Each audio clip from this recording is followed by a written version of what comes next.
right, it's good to have you back in today for another episode of the Idea Collision. I'm your host, Andrew Green. I'm a minister at the Waukesha Church of Christ. I'm a volunteer at an organization called Healing Hearts, which is a grief support ministry, and I've talked about that, and occasionally we'll go through some things that kind of dovetail with that. Well, actually, one of those will be today.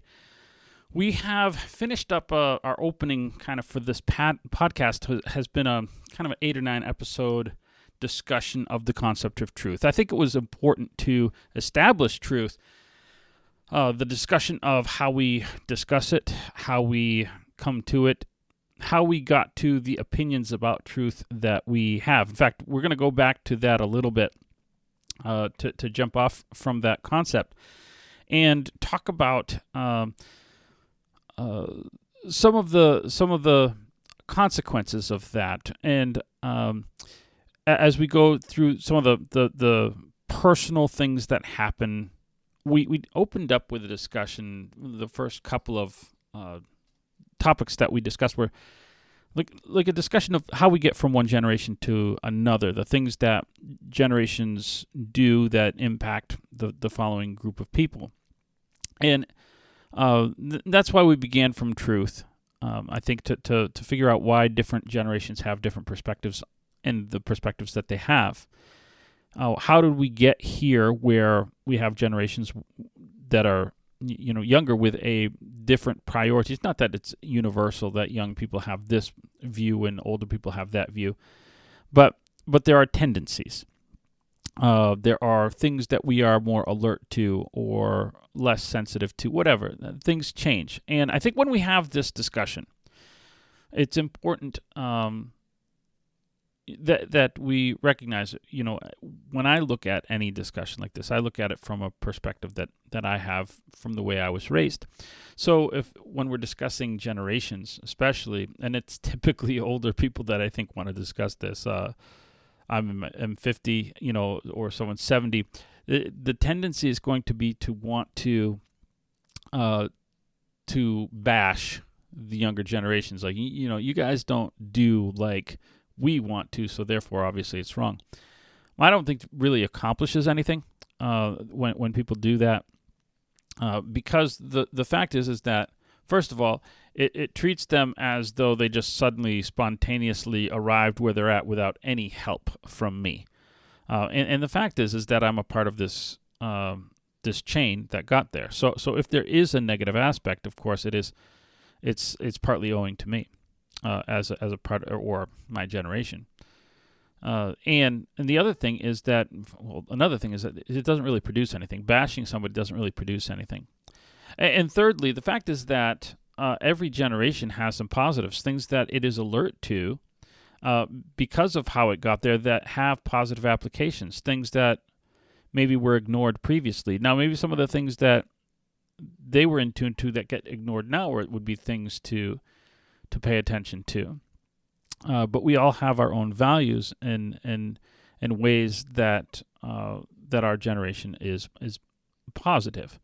So, and things swing from one to the other. Now, as I say that, I want to be aware of something I said in the last podcast when we were talking about logical fallacies. One of the things we talked about was this idea of the appeal from the middle, or moderation, where we say, well, something is good because it's in the middle. Well, that's not really what I'm trying to drive at, because if we said, the World War I generation was up here and Gen Z is here, and in the middle, then I guess would be somewhere between those 2 points. Well, those would have blind spots as well. I don't want to appeal to the middle in that sense. And anything I do moderate, I do want to end up supporting, not just arguing that it's better because it's in the middle. I don't think that is, as we called it, the logical fallacy. That's a bad argument. So I'm not gonna do that as well.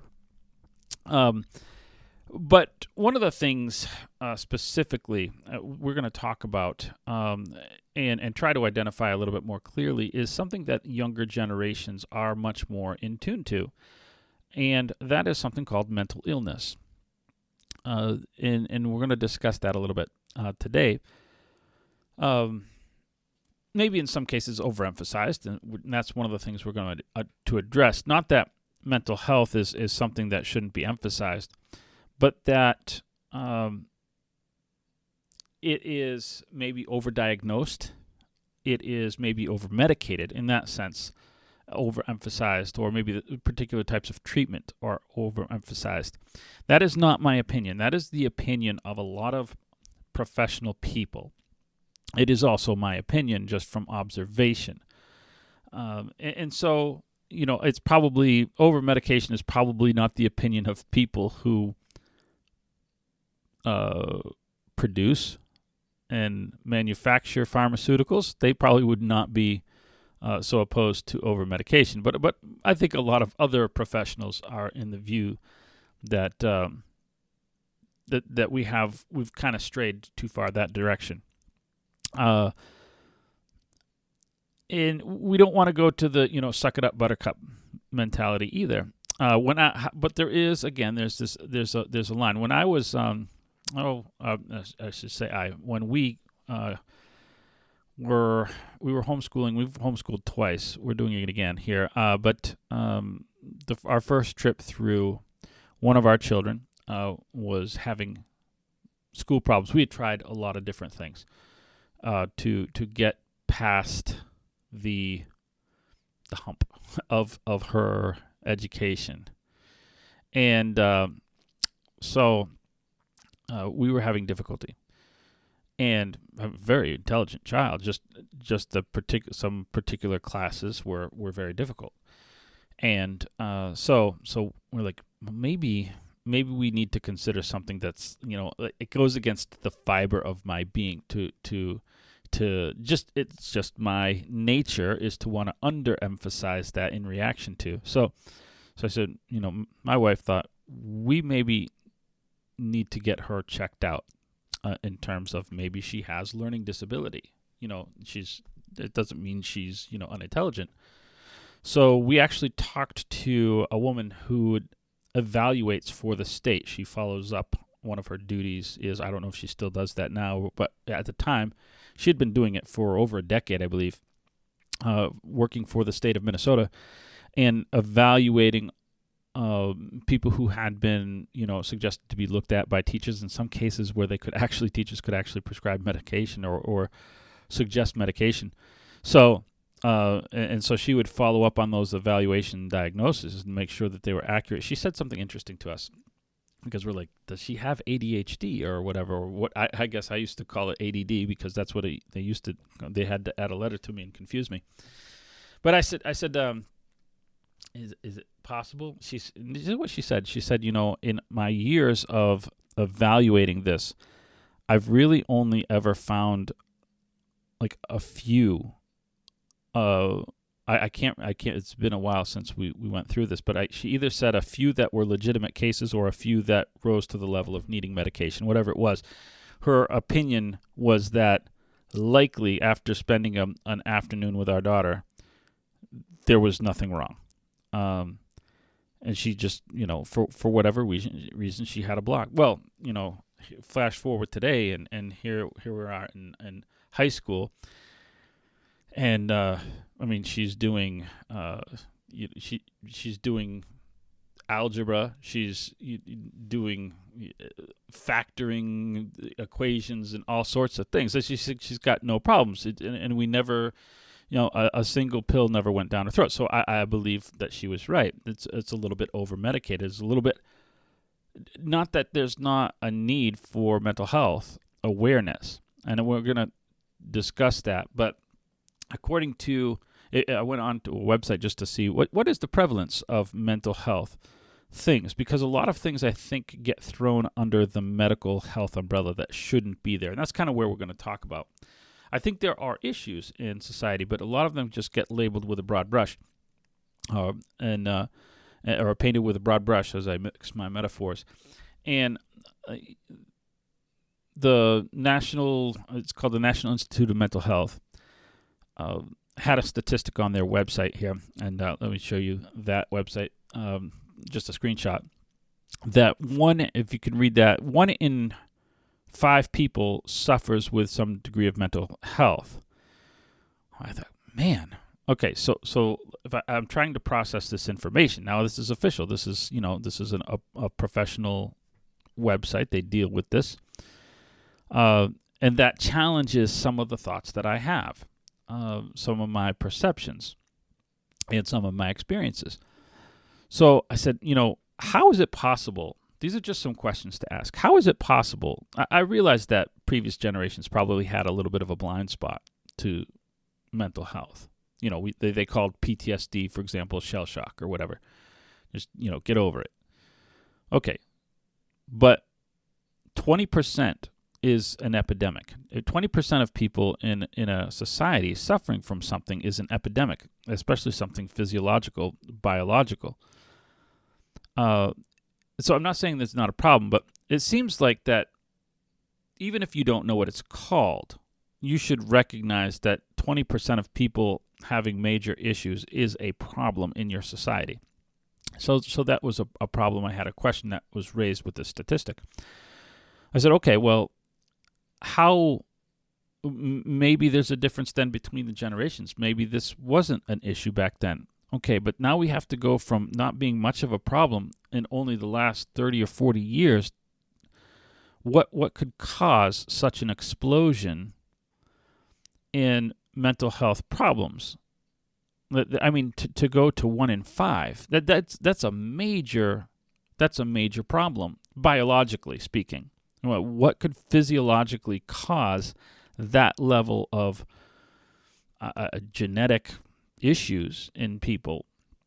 So I'm specifically focusing on mental health as a biological thing. When we're talking about disorders that we have names for, bipolar or paranoia, schizophrenia, or various things like that, autism or Asperger's. And I'm not a doctor. I know the terms, and I've known people that have suffered with some of these things. So I said, well, that doesn't seem likely either. That as a human race, and specifically as an American human race, that something that drastic has changed in our DNA. That doesn't seem likely. Again, not a doctor. I'm just asking questions. So I said, well, maybe there's another option. I always look for, it's not A or B. Look for different options, right? We talked about that, a false choice. So I said, well, maybe we're actually classifying things that under the mental health umbrella that aren't really biological. They're not really medical in terms of we're throwing them in that field. And so because you use the phrase mental health, something else is going to be looked at in the same way that we look at, some of these clearly biological things that people suffer. So the importance being how we address it. If you label everything as one thing, then the way you address it will be one thing. If you say mental health equals medication, and we have this big category of things that we, put under this big, broad generalized group, then everything in that group is going to be handled with medication or something similar, when maybe not everything in there needs to be handled that way. What other causes could there possibly be? And that's what I want to get into today. Anytime you live the way you're not supposed to live, it causes problems. And that's true biologically. That's true in any area. I can make you depressed. I could make you severely depressed. All I have to do is make you live a way you were not supposed to live. I'll give you some examples. Here's a map. I just want you to look at this map for a second. This is a map of suicide. Just a couple of notes as you're looking at this. There's a dark green patch there down the middle. That's actually areas that don't report, or don't have enough statistics to fill in. So just if you kind of don't look at that, because it's not really conclusive either way, because there is so little statistics from those counties or whatever. But if you look at the remainder of this map, you'll notice a couple of things. First of all, what I noticed is, I went into this with some preconceived ideas. Let me see what categories are the same. and I expected to see certain things, and this map does not justify. In fact, I could not come up with a single category that would justify why the dark red areas, which are the high suicide rates or suicide, it's either suicides or suicide attempts. I can't remember. So, why they would be here? Because no category fits. Like you can't delineate any category of people based on this. Here we are. There in these areas, right? You have rich people and poor people that will both be in a high suicide rate and a low suicide part of the country. There will be politically left and politically right that are both in high suicide areas and in low suicide. So you can't divide it by, this group is happy because they have the right political view or something like that. There are religious people there's Bible Belt people, there's atheist people, the more atheist parts of the country if you want. Or by denomination, even this religious group has it together, so they're really on top of it. They across the board, there's some and really happy and some not really happy. It's like, what in the world? There are geographically, there's I always thought, light does play a factor, and we'll look at that a little bit more specifically, but there are warm weather, high suicide, warm weather, low suicide. There is no category that you can just blatantly say. And so what links these states? And so if you're listening, the states where there's a high amount of them, of suicide, and if you are listening, I'd suggest you maybe go to the video podcast. You'll see the map here. But it's Alaska, Idaho, Montana, Oregon, Colorado, Utah, Nevada, New Mexico, Arizona, then over on the East Coast, just kind of a little spattering, Vermont, Maine, and New Hampshire. What links these? There's got to be a link. It can't be that randomized because there's these little tracks. It's like a track. You can just follow it all the way down. And then you can also see the same thing over on the East Coast. There's this little hot spot up in the Northeast. But not even all of the Northeast. Why do Massachusetts and Connecticut don't have this? New York, again, it's the same thing out there where you don't have the ability to delineate based on any type of thing other than one category. And this is what I saw: isolation. These areas of the country, regardless of any other category of personal decisions, life, whatever, they're isolated from each other. And I can get you to depression by isolating you. I don't know if you've ever. I watched for a little bit. I binge watched a couple of seasons. Then it got boring. It was the same thing, but the Alone. And you take these, really manly men, and they hunt and make some primitive weapon and go hunting and see if they can survive in the outdoors and the cold elements and all this. It's man against nature and all this, right? And you see them blubbering like little babies, a week in if they fail to catch a fish, and they're crying, and what's gone on? What happened to these people? Well, they're living the way they were not intended to live physically. They are living in isolation. Then we're adding to it, and this is where we go back to that map. You would notice that the map has higher concentrations of red within that band of isolation. It gets worse as you go further north, where you have more elements. That adds to the problem. It doesn't create the problem. And again, you see that up on the Northeast. It's the same thing. The more isolated, the colder you are, and the less light you have, which is a very important one. Less, probably more sedentary, less exercise, things like that. You're going to make the problem worse, but it doesn't create the problem. It just makes it worse. But I can artificially create that problem by completely isolating you like these people are. They don't need medication. It's not a biological problem. It doesn't need to be treated like a biological problem. It's a choice that they've made to live in, at least temporarily. That's creating this condition. You take these guys, you give them a blanket, you give them a burger, a bed, give them a friend to talk to for about half an hour, and they're right as rain, right? They do the little wrap-ups a little bit later, and they don't show any worse for the wear. There's no long-term, conditions. Why? Because it was a temporary condition. As soon as you got rid of the conditions, you got rid of what we would call the mental illness. But everything they displayed, the erratic emotions, swings, and everything, display like a mental illness. But it's not a mental illness. And that's the point, is that a lot of things get grouped as mental illness that display like it, but that are not. They don't need medication. They just need a couple of things to address how they are living the way that they're not living the way they were designed to be living. So if that's true, if I can just illustrate that with the physical conditions we live in, then there are other more deeper, more important things. Now, I want to try to keep these isolated.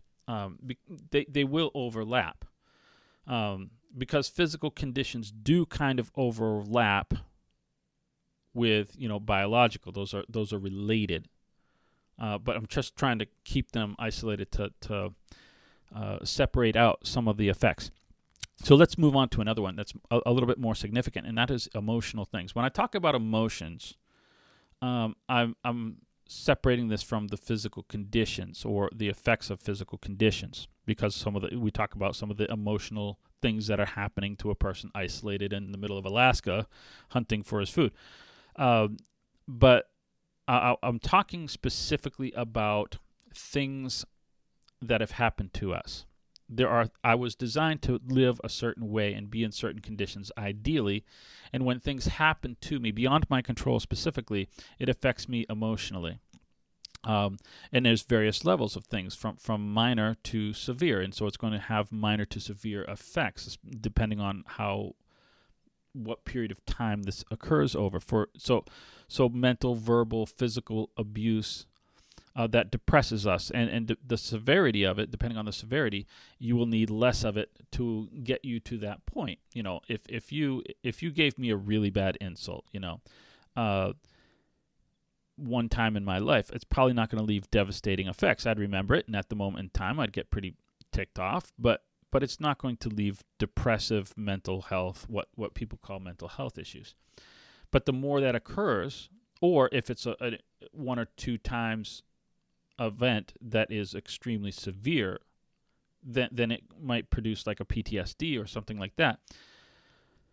That displays, again, like a mental health issue. It's not really mental health, it's emotional health, and we need to isolate those, because just like the conditions of the physical conditions, these are things where I'm not living the way I was intended to be living. Now, it's not my fault at this point, it's somebody else's fault, but I'm still in a situation where I'm not living the way I was meant to be living. I'm a kid, I'm supposed to be in a nurtured environment.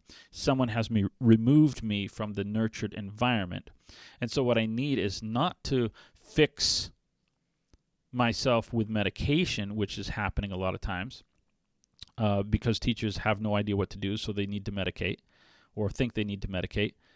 The problem is I need to be removed from that situation, or I need to have that addressed. Someone needs to go to jail if it's really severe, or something needs to happen to remove me from that situation. And these things depress me. These things, what we call PTSD. PTSD, for the most part, is probably not going to have biological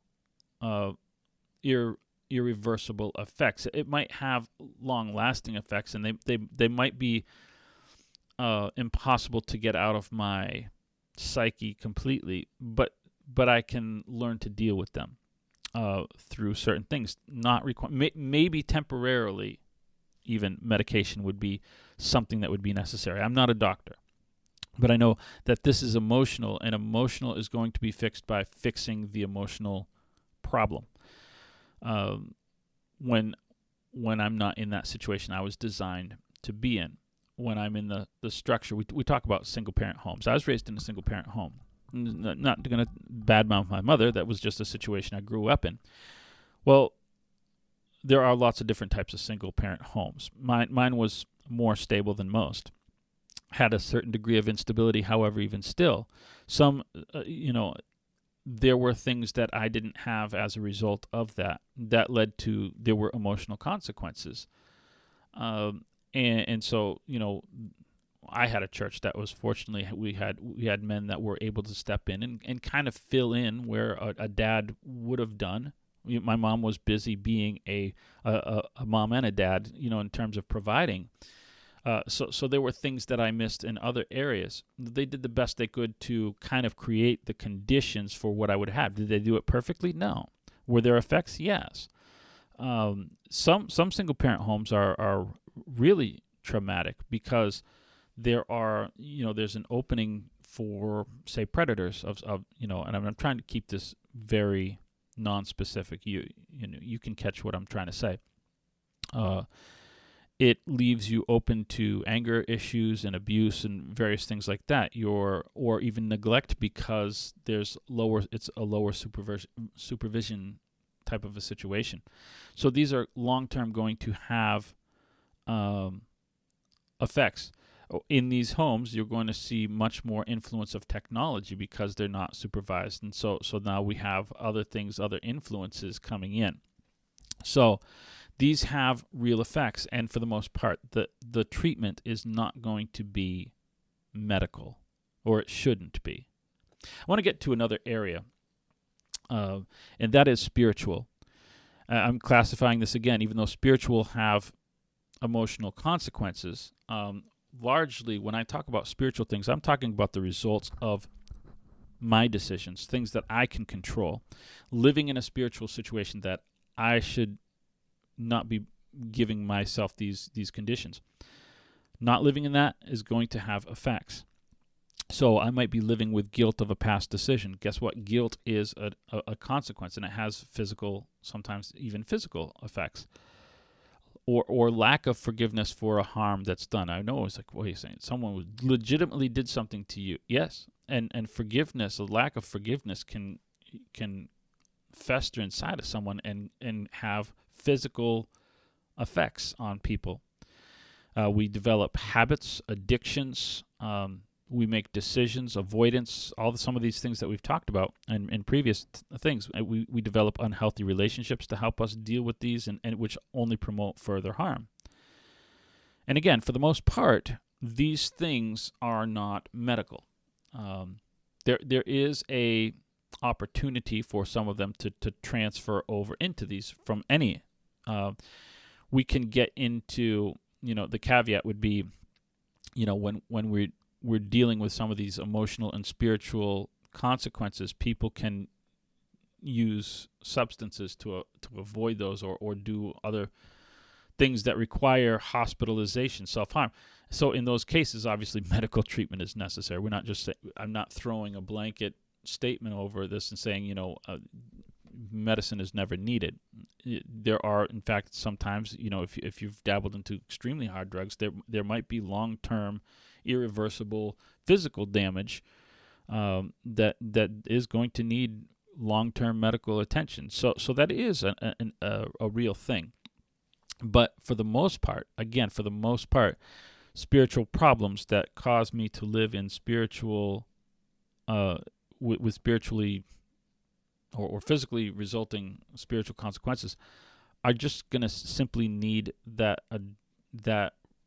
way I'm living to be addressed. I'm going to need to address the forgiveness or the conflict between a person or whatever it is, the decisions that I'm making, the addictions. So it's good that we have generations that are more aware of these things, because when we had no awareness, we talked about a generation that medicated themselves with alcohol. We ended up in that exact problem. Much of society has discounted the need for real spiritual help. However, in grouping these all as physical, we've yielded, and I think Christians have yielded the premise, well, I can't diagnose, therefore I can't help. Well, I can't diagnose medically, but I have, if I'm a Christian, and if this is true, that these things are different, that they're not all physical, I have the ability to help the vast majority of cases, be it emotional or spiritual, because one of the things that they need the most is an ear to listen to. They don't need professional advice and you telling them to do everything. A lot of what people need is simply an ear to talk to. They may need some direction, some advice, but again, if it's spiritual, then I actually have more credibility. I have more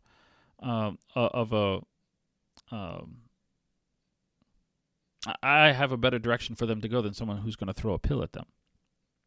So I have that expertise. I have a book that tells people the right situation in which they need to live to best help those types of problems. And really, probably people who live with a biological problem, it's not 1 in 5, it's probably more like 1 in 20 at the most. I mean, an actual biological diagnosable problem. If you are hearing this, I don't want you to think that I am discounting those people. I'm just saying that they're less likely, less common. Right now, if you call up a professional, you've got a 6-month wait because they're so overburdened with things that probably aren't really in their category.